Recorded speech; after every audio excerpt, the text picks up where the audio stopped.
Have you let it get you yet? People there are saying, how bad's it gonna get?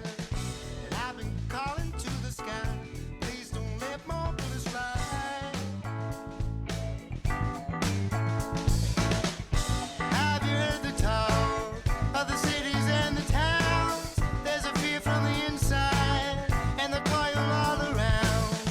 And I've been hoping for my help, find the cure to come and sail.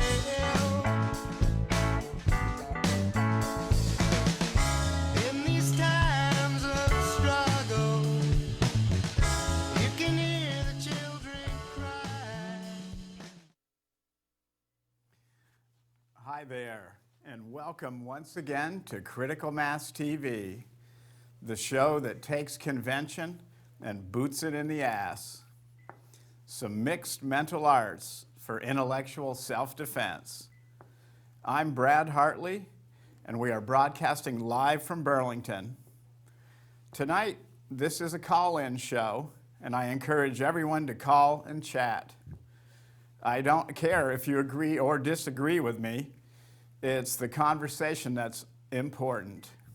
Remember, the truth is far stranger than the poetry.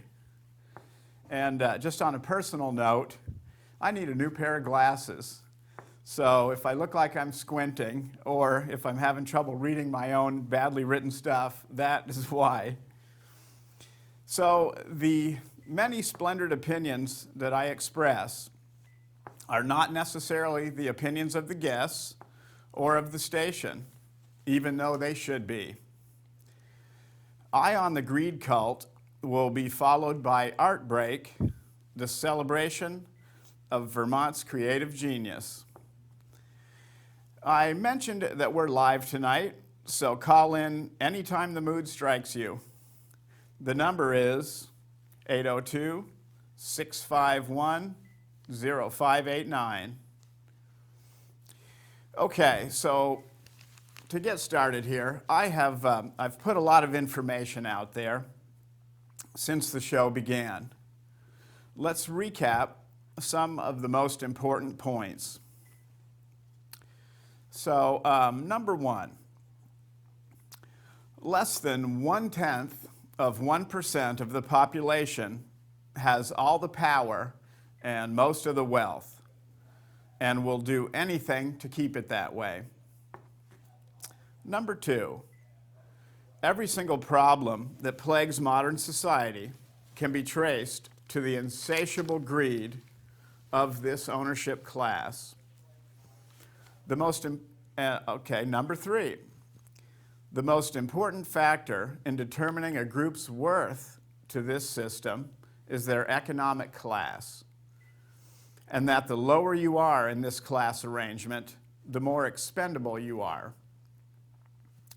Number four, the middle class that wouldn't even exist without workers battling the greed cult in the streets, and other working classes and the poor are getting screwed like they haven't since the kings and robber barons of the 17 and 1800s. Number five, that we're heading for a convergence of economic, social, environmental, and political disaster that will make the Great Depression look like a cakewalk. Number six, that absolute corporate domination through neoliberalism needs a massive military to enforce its gluttony, and even if it isn't turned loose on us, it's going to break us, because the biggest irony is the middle class pays for it all. Number seven, now, despite the gloomy outlook, the greed cult shows its weaknesses very clearly. The democracy is fake. The Constitution and the Bill of Rights are rolled up and hanging by the toilet. But that, like any pyramid scheme, the whole mess can be brought to heel if we stop giving them our money. Think about it. The only really democratic thing we ever do is vote with our hard-earned money. We vote for how we want the world to look every day by spending our money in certain ways. And number 8, that we are a miraculous, adaptable species that has survived much tougher challenges in the past. And if enough of us use our collective courage, we can develop democratically run parallel industries, communication networks, and political parties that are responsive to living people and the natural world, not greed and undead zombie corporations.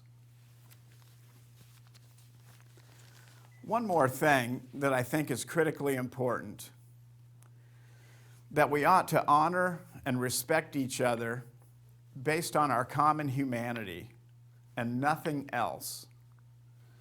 Just imagine the collective power possible if gender, race, religion, and nationality are discovered to be wedges that are driven between groups of people by the greed cult to divide us and conquer us. Okay, I've been asked by a bunch of people where I came up with the term greed cult and what I mean when I say it. Bear with me while I share a couple of definitions. Greed is the inordinate desire to possess wealth, goods, or objects of abstract value with the intention to keep it for one's self, far beyond the dictates of basic survival and comfort. It is applied to a markedly high desire for and pursuit of status, control, and power. I think people have a pretty good idea what constitutes greed and why it would be one of the 7 deadly sins. Remember that it's not just the money. The truly addictive aspect of greed is that money can buy you power. Okay, so that's greed. A cult is a group that tends to manipulate, exploit, and control its members. Specific factors in cult behavior are said to include manipulative and authoritarian mind control over its members, aggressive proselytizing, systematic programs of indoctrination, and perpetuation in middle-class communities. Some of the best evidence that we exist in a cult-like reality is the glaring sham that is our modern electoral cycles. Do you really believe any of the shit that you hear from any of the candidates? Don't you know deep down that powers behind the scenes are moving around these spokesmodels like puppets just to manipulate you? Can't you see that of the thousands of ways we could organize ourselves and our economies, out of control corporate capitalism is the only choice that we are even allowed to glimpse? And if you are a candidate, or if you as a candidate are vocal about other possibilities, the cult will find a way to silence you. So that is where the term comes from, and I'm pretty damn sure that it is as accurate as it is unflattering. Let's switch gears and talk a while about examples that hide in plain sight all around us. I've mentioned before that not only are there no mainstream TV shows from the perspective of working people, there is no labor section in the New York Times or any newspaper in the entire country. This is true even though the paper of record bumped the Daily Worker from its position as the largest circulation paper in the United States during World War II. The one-sidedness of this big business cheerleader is much less obvious without any meaningful competition in the marketplace of ideas. Let's face it, it's hard telling, not knowing. Or put another way, you don't know what you've never heard. I find it hilarious that the only section of any newspaper that is almost guaranteed to be accurate and without manipulation or omission of facts is the sports section. Yeah, the sports section. Think about that for just a minute. While almost every bit of content in the news sections consists of half-truths and out-of-context snippets run through corporate brain mills, the sports reporting is spot on with pretty good analysis and precise statistics and scoring that is always correct. So can you believe that? What's going on? The simple fact is that people would go batshit crazy if anyone messed with the results of these contests. They are educated about the rules, they know the participants, and their attention is so focused that manipulation would mean a huge backlash and probably media outlets burned to the ground. No wonder the thought control is so intense around politics and economics and foreign policy. If people are educated in the issues, you cannot fuck them over so easily. Meaningful democracy and even participatory democracy are the imperatives right now.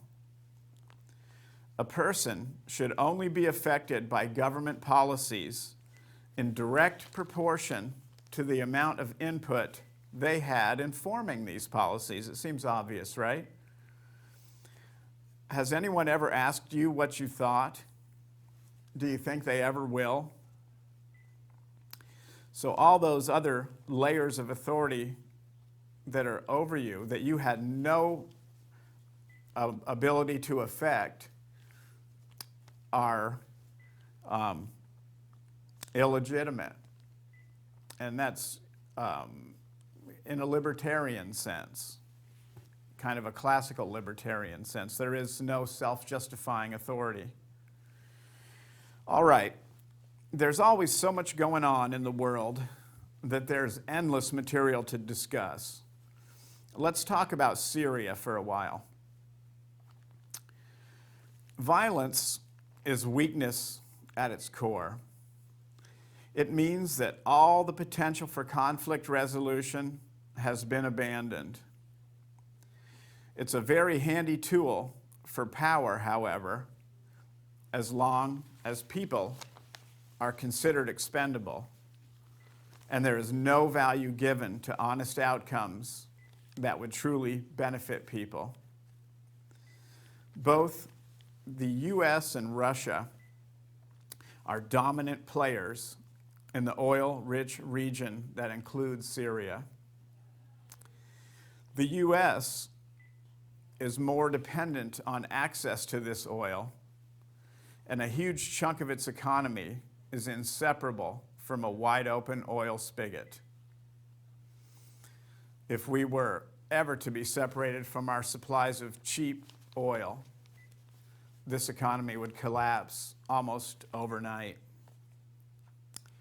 For Russia, the loss of the Assad regime means a reduction in weapons sales and a kind of a diplomatic failure, but most importantly, instability on its doorstep.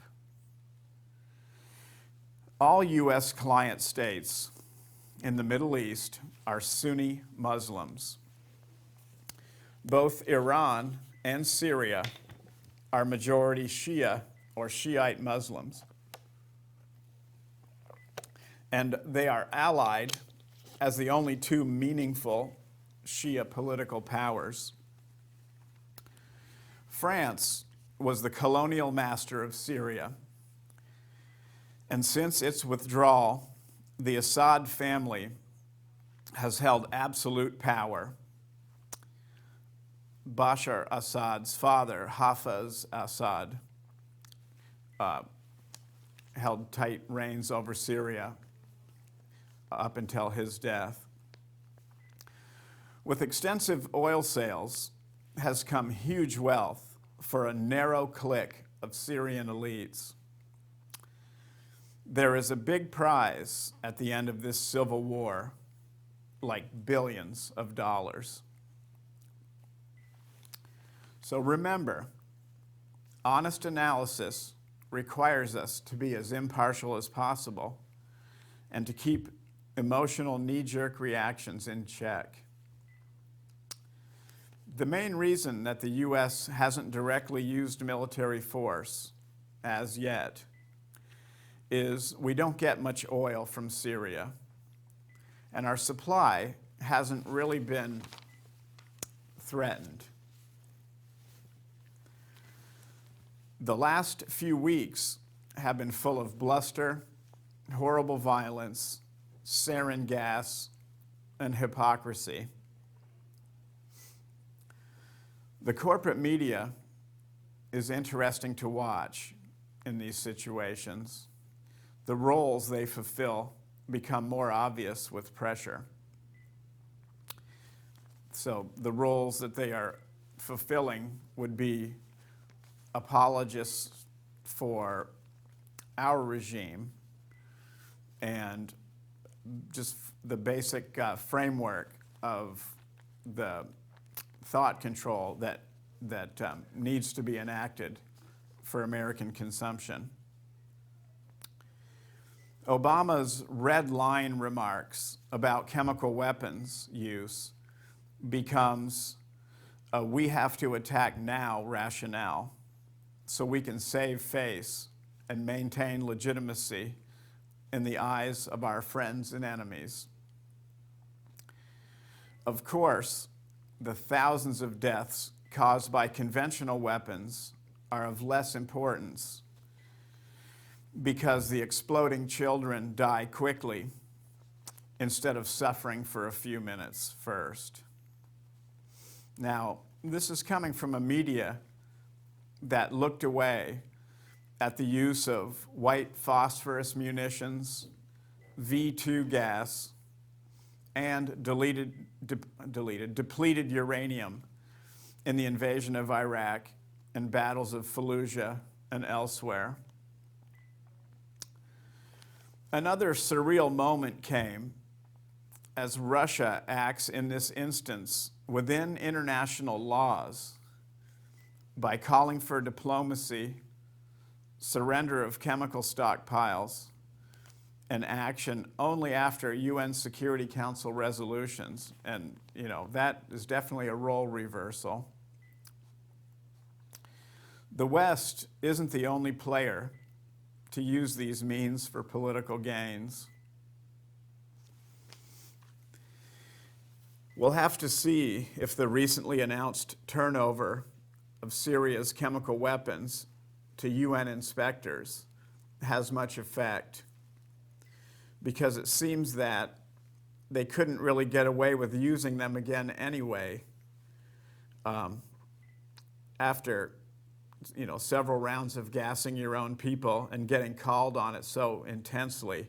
I just can't really see the Syrian military using sarin gas again. It seems like it would just be suicidal for their regime. So the cruise missile industry will just have to wait to fill those orders.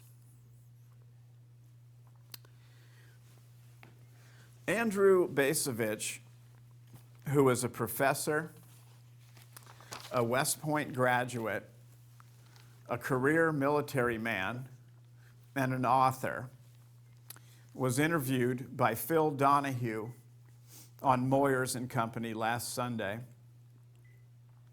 He has become an outspoken critic of U.S. war policy and made some very interesting points.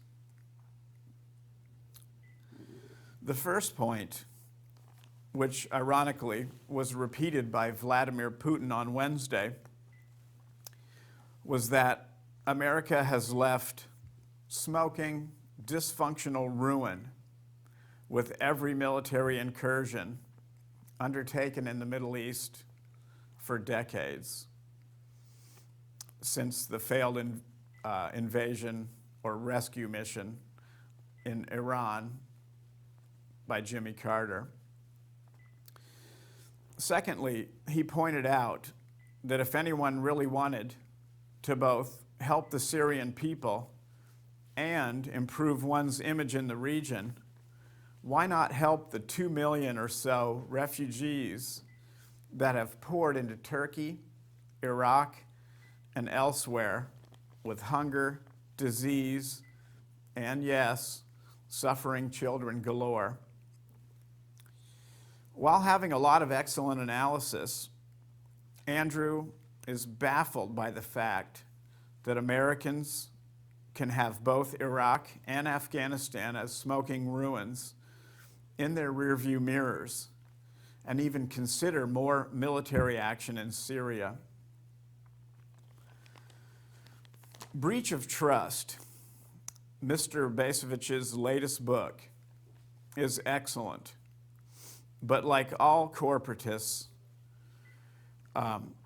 it has glaring blind spots. First of all, he considers the action in Iraq to be an absolute failure and accuses planners of abuse of the Army and the United States Marine Corps, which I happen to agree with. What he ignores is the fact that ExxonMobil, with little fanfare,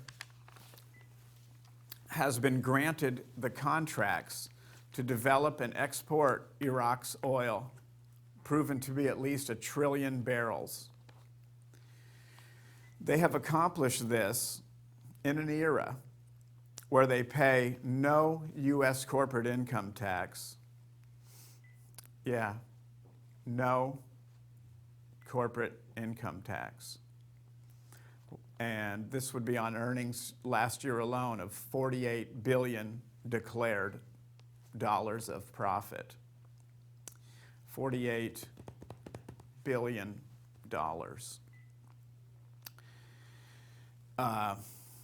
Therefore, they contribute nothing to the Pentagon budget, but are secure in the fact that they will be protected by military force at a moment's notice.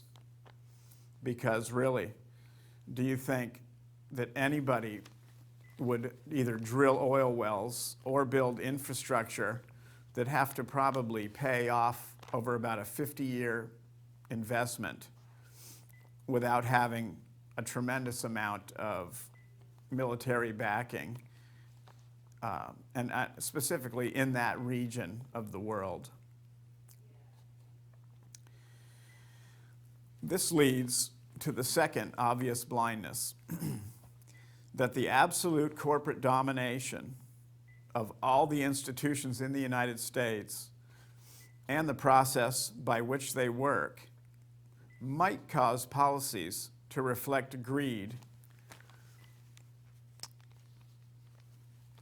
rather than the best interests of average Americans. It was kind of surreal to watch John Kerry this week. He was downright animated.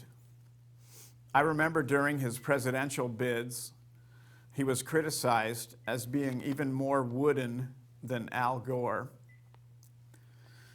What was weird, though, was watching him as a vigorous cheerleader for war. Didn't he throw his Vietnam medals back symbolically in the 1970s in protest against the Vietnam War?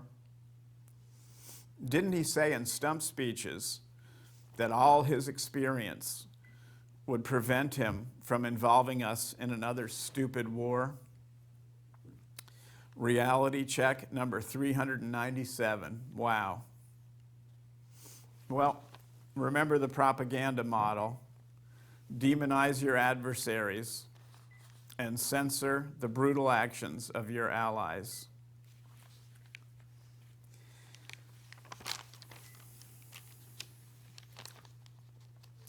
Saudi Arabia's dictatorship makes Syria look like Disneyland. They are providing aid to the rebels in hope of crushing part of the Shia alliance. But they also have weekly public executions, beheadings, and hands and feet chopped off on Wednesdays in public spaces throughout the country. A never-ending state self-terrorism campaign. They crushed their own Arab Spring and provided soldiers to Bahrain and others to crush dissent. On this anniversary week of 9/11, it's also important to remember that after being attacked by primarily Saudis and a couple of Egyptian young men in planes, that we then attacked Afghanistan and then Iraq in response. It just doesn't seem to make a lot of sense. The only planes allowed to fly on September 12th, 2001, so the day after the attacks, were private jets flying bin Laden's family and other royal Saudis out of Miami International Airport before they could be questioned by police, by the authorities, by the administration. If this shit wasn't crazy, it would just be true.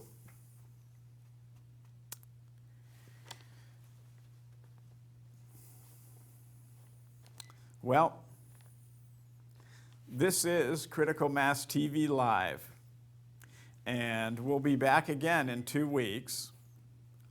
Next time, I hope I can get somebody to give me a call. I'd really like to talk about issues, and it would probably be a good way to get me to shut up.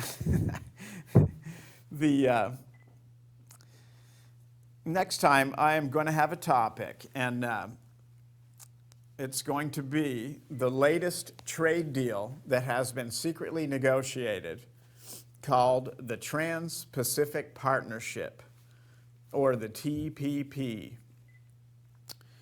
So this is, like I say, a secretly negotiated trade agreement, the latest one to come down the pipeline. It is being negotiated by corporate representatives and very, very little political input. I think the United States Congress actually had to sue to get a copy of the trade agreement as it stands recently, and they only were actually released a couple of chapters, and this is our United States Congress. So Google it, read about it, and we'll have a go at it next time.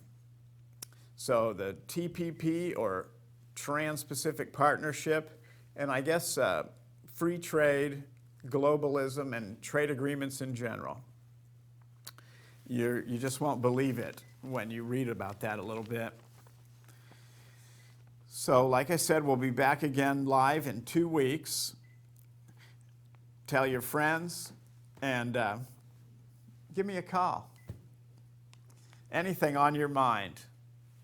Let's see what we can come up with. Now, off with the heavy and on with the light. Here's Kathy Hartley with Art Break.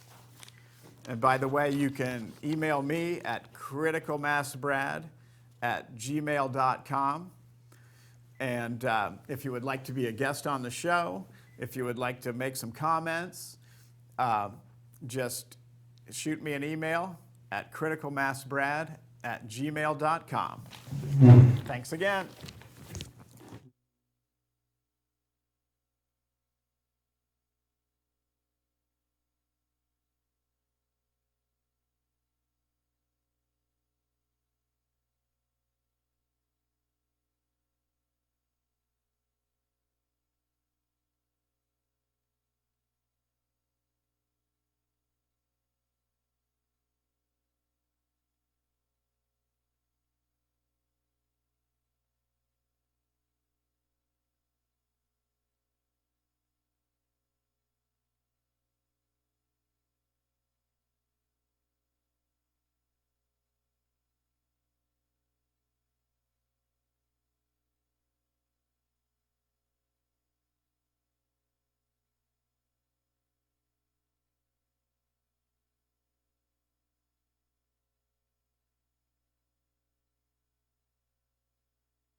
Break.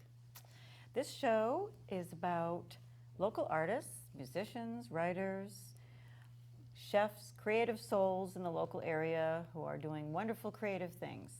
And today we are going to be talking to Jodi Desautels. Hi. Welcome, Jodi. Thank you. Jodi is an author and an educator. And Jodi has degrees in education and psychology. You have your master's in education. Correct. And you have your bachelor's degree in psychology, Yes. both from Johnson State College. And so tell me a little bit about yourself. Did you grow up in Vermont? Yes, I grew up in Vermont. Thanks, Brad. I was here most of my life. Mm-hmm. I was born an Air Force brat in Alabama, but Air Force brat. yeah.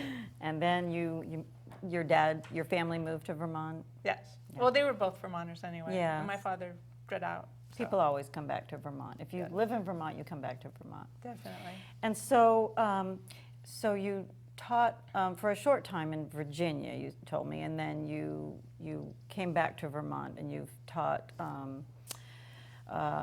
did an internship with, back to your bachelor's in psychology. You did an internship with Women Helping Battered Women. Correct. Yeah. And that must have been quite an experience. It was. I've heard some troubling stories. And then you taught in an elementary kindergarten. I was In Virginia, yes, I Yeah. taught kindergarten. Kindergarten. Yeah. And you've tutored in reading. Right before I moved to Virginia, I had my own business called Duodynamics, and I still actually hold that name, Duodynamics, Duodynamics. here in Vermont. Reading and math and just tutoring in general. Mainly reading and math. Right. I've also helped with writing, and I've helped with someone getting their driver's license and someone getting their mariner's license. Right. Big variety of Yeah. tutoring. Oh, that's neat. So the psychology and the education has kind of brought all these books into being. With you've become an author, Yes. and would you like to talk about these books? Oh, I'd love to. They're really cool. Let's start with Johnny's Adventures, and it makes reading fun. Yes. So this is a really cute book. Right. Tell me about it. This is a book I did because when my daughter was young, I used to hear, "I don't like to read," and as a tutor and a teacher and everything, Not what you wanna I've hear. heard, "I don't like to read." So I wrote a book that actually helps children to enjoy reading better. It's Makes a it more fun. the storyline is a strategy that parents and teachers can both use to help make reading more fun for their students. And it's simple and easy to read and interactive sort of with your child. Very relatable, Yeah, yes. very It's a relatable. story that, Johnny's mom helps him to make an adventure and then write about it and flip through books to learn words and Nice. things like that. Nice. Very cute. Okay, let's talk about this great book here. This is Clorinda Cloud. And so tell me about Clorinda Cloud. I think she's going to be my star. I'm not sure, She's but the star. after my first book was published, I paid an illustrator to illustrate that book, Sarah Bowman, and it was kind of expensive. Right. And I used to like to draw when I was a child, so I started doodling and would put my pictures up on Facebook. And one of my author friends was like, "Well, you should write a book that fits your drawing skills," which is for a young child at this point. I'm learning, practicing every day. Good old Facebook pulls through again. So So I wrote a story about a cloud who tells her feelings and shares her feelings. And the Aw. book is a concept book that pretty much focuses on identifying feelings, sharing feelings, and colors. Oh, and colors too. Yes. Practicing your colors Exactly. while you're expressing your feelings. Correct. And so colors sort of have a lot to do with your feelings. There is a whole psychology behind colors and feelings. That's not really why I did it. I did it because I wanted to show children that feelings really do, you really do feel better once you share your feelings. Right, get it And out. so the pictures of Clorinda Cloud changing colors when she has a feeling and then turning back to white as a happy feeling Oh, when she's happy, after Right. she's shared her feelings. right. Ooh, love the idea. And then from Clorinda Cloud, this book, you've gone on to do an activity book. Correct. And so Clorinda Cloud becomes an activity. Correct. You don't necessarily need Clorinda Cloud in order to have the Clorinda Cloud activity book yet. The activity book will stand alone, Right. but it's fun. goes back to my, Activity books are fun. kindergarten teaching Right. stage where it's basic skills, mazes,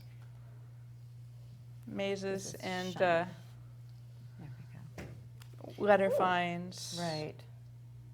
coloring, I used to writing, love drawing. the dot to dots are always fun. I don't know if Right. they're in there or not. Well, there's some tracing, but not the that's dot to fun. dots. Tracing is great. It is, yeah. Yes, wonderful.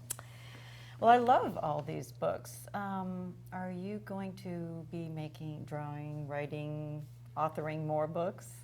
I hope so. Yeah. I have a few. Get the author bug. Yeah. Oh, I enjoy it. The author community is wonderful. Yeah. I have a few stories that are actually already written. Just need to be illustrated. Right. I have to practice my illustration skills so I can Mm-hmm. illustrate them. But I also have an idea for another Clorinda Cloud story, Oh, good. and I'm hoping to kind of make Clorinda Cloud a series. Mm-hmm. Oh, that would be great. Hopefully she'll have her own line and her own website. I have a Right. Clorinda Cloud domain name, so Nice. I'm working on the website now. So she can have her own domain name, her own Correct. website. She has her own website. Ooh. What level of age do these books go to? Is this one for a little bit older children, or? It is. Johnny's Adventure Mates Reading Fun is mainly geared towards, I would say 4 to 8, Right. 4 to 7, Mhm. probably. Okay. And Clorinda Cloud? Probably 2 to 6. Mm-hmm. Really? Yeah. Yep. So this is a read it to your 2 and 6-year-old, and then when you finally learn how to express your feelings, and then you can get the activity book and start doing all those. Well, the activity book, I mean, You can do that anytime. can be good for probably 3 or 4, 5 or Right, 6, somewhere right. in there. Crayons and Yeah, I mean, you know, some of the tracing, some kids are ready at 2 or 3 to start Right, tracing. right. Some are ready at 5 or 6. Yeah. And so the message, the overall message of your books is just kind of like you can get your feelings out. It's good to express yourself and become maybe it's okay to be individual and be proud of yourself. Yes, I think in our society there's a whole lot of holding our feelings in, and I think it's good. It's proven. There's a lot of studies that have proven that if you teach a child to express feelings when they're younger, things like bullying or family violence, Right. things like that, are cut way down. Mm-hmm. Right, exactly. Yep. And so these can be found in a variety of places. You can get them through Amazon. Yes, Amazon.com. Wow, and Barnes and Noble, Correct, BarnesandNoble.com. right? And it's on Kindle at all? Yes, the 2 smaller books here, Johnny's Adventure Mates Reading Fun and Clorinda Cloud, are both available on Kindle. Oh, great, excellent. Okay. Very neat. And so, I just love these books. I love Clorinda Cloud. I think this is it's a simple message, but extremely important. Just a really, it's just so important to express your feelings. And I think kids want to, and then they start being told not to. Correct, yes. And so sometimes a book can help you. You can go into a book and you can realize that what people are telling you isn't necessarily, everyone. The word no comes into play so quickly when a child is growing up. No, you can't do this. No, you can't do that. And so you have to express your feelings. Right, yes. That's very, very important. Okay, well, so tell me about the different places where you have you have a website and a blog and that kind of thing, right? Correct. Okay, tell me about those. You have a blog? I do have a blog. My author site is at www.author jodidesautels.weebly.com. I should have written that down. And I do have a blog on there. It's called What's Up with Jodi Desautels, or What's Going On with Jodi Desautels. Oh, you'll find What's it. happening with Jodi Desautels? Maybe that's it too. I don't know. Oh gosh, it's late. Yeah, it is. Yeah, we can express our feelings. And so I rate anything about my books. This last week I had a guest blogger, another author who wrote about her books really? and a giveaway she was doing. Oh, nice. I've written about the time when I was did an author visit at the library in Virgins, the Bixby Memorial Library. And so I have pictures up And there. were you talking about these books here? I was. Oh, Yeah. I love the Bixby Library. Yes, very nice. So People are nice there too. Have you gone to do talks at other places? The That was my Bixby first. Library? That was my first real in-person talk With your books? with my books. Mhm. Correct. Right, and you would love to do more. I would. Anyone wanting me to show up, just give me a call. Call Jodi. Call Jodi, and she can be reached. She has a Facebook account, Twitter, and Google Plus. Correct. And so, okay, so here this is the two websites. Correct. One of them is, I'll say it slowly, it's www.authorjodidesautel.weebly.com. And Jodi is spelled Jodi, Desautel is Desautels. The other website is www.duoeducation.com. And that's an online tutoring. Right. Yes, I have a Website. blog there, And and you have a blog there. I have a game room with all various video games, Ooh. non-violent video games, educationally centered video games. I like how all your education in education and all your education in psychology and then all your experiences have all sort of gone and melded into one little design of this is psychological education or education through psychology. Yeah. That's pretty interesting. Isn't that funny how your past all comes into this I one know. point? I know. Right into Clorinda Cloud. Exactly. So, can you give us any hints about any future Clorinda Cloud episodes, or they're still in the making? They're still. Well, I have one that I have a first draft finished on teaching boys that it's okay to share their feelings. Because more often than not, women and girls are happy to share their feelings. Yeah, and it's more accepted in society. Correct. And boys, not so much. Right. So, Don't cry and. Don't exactly. Yeah. So I have one more geared towards the boys. Nice. And I also am hoping to get maybe a Christmas Ooh. type Clorinda Cloud Oh, really? story. Clorinda goes through some Christmassy experiences. She gets into the season, yeah, I think. She gets into the season. I'm hoping that's going to come out.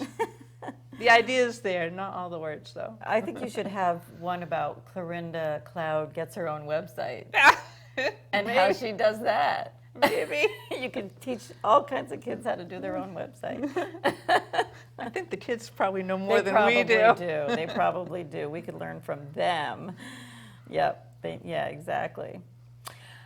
Well, so what are there any other messages you would like to get out to kids? I mean, are they all going to come out in your books? Or Jodi is an educator, so you can actually talk with you on your blog, right, about education. Correct. about Oh, the yes. books.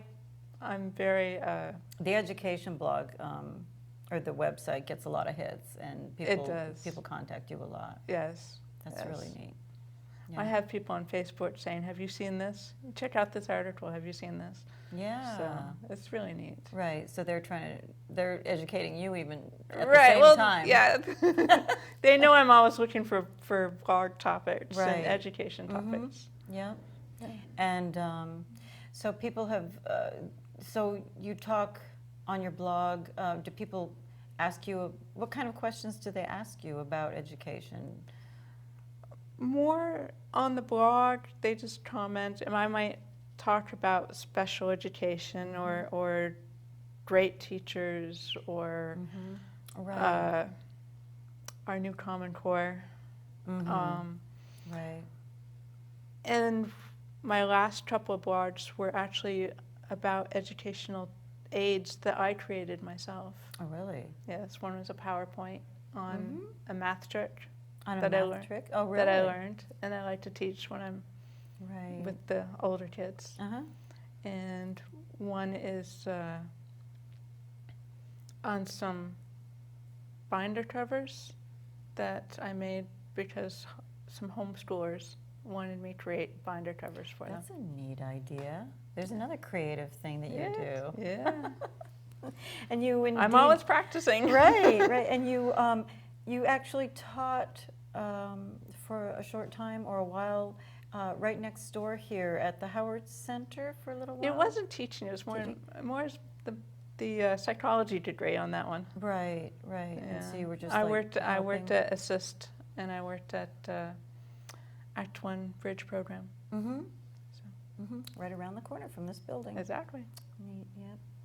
And so you're available for tutoring still? I am online tutoring at duoeducation.com, Right. Right. www.duoeducation.com. Right. I actually should have written that down, and but they can find that. Yeah, I should have drawn out this big website that I can still do it right now. All right, we're going to do it right now. All right, you We can do have that. time. I'll talk about Okay. I'll talk about some of my duo education Okay, go ahead. programs. That would be great. I also have the Storyteller's Tale webinar series, which I'm trying to get schools and libraries interested in. I have a long list of authors and illustrators who want to show their talents. It's like it would be like an in-school author visit, only instead of in person, it would be through the internet Right. with a webinar. Oh, so Skype and that kind of thing. Correct. What a great idea. So, Okay. and like I said, I have a lot of authors and a lot of illustrators lined up who are willing to do it. I just need to get Right. the educators and the librarians who Right, might to come want. on board and find out about you. Correct. Right. Hopefully this will help. I don't know if this is going to work here, but this says www.author Jodi Desautels, JODIDESAUTELS .weebly.com. I don't know if that's coming out or not, but we spelled it, so let's hope. Hopefully that will be all right. Well, that sounds like a great new program that you're thinking about doing, The authors all love it. right? We think it will be a hit. Right, and so it's going to be your program, but you'll have guest authors. Correct.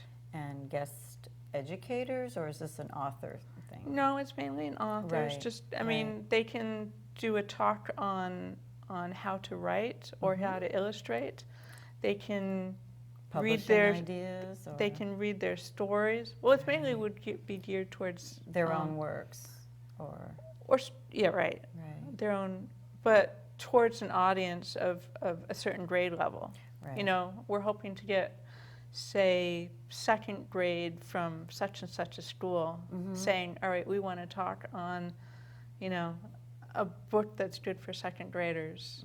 And Well, that we would want make you it to more read the book, fun. and we want you to, you know, give us a little talk, a little writer's workshop. You could have like a little online book club, sort of. Like Right. they read the book and then you talk about it online. Correct. They can just, through Skype, talk to you, the actual author. Right.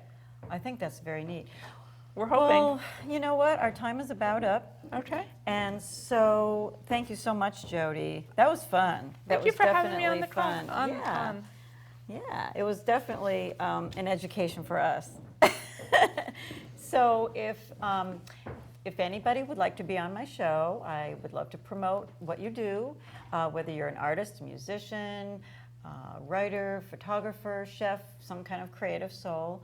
I would love to promote you, and thank you very much. This has been Art Break, and we'll see you next time. Thanks, Jodi. Thank you. Yeah.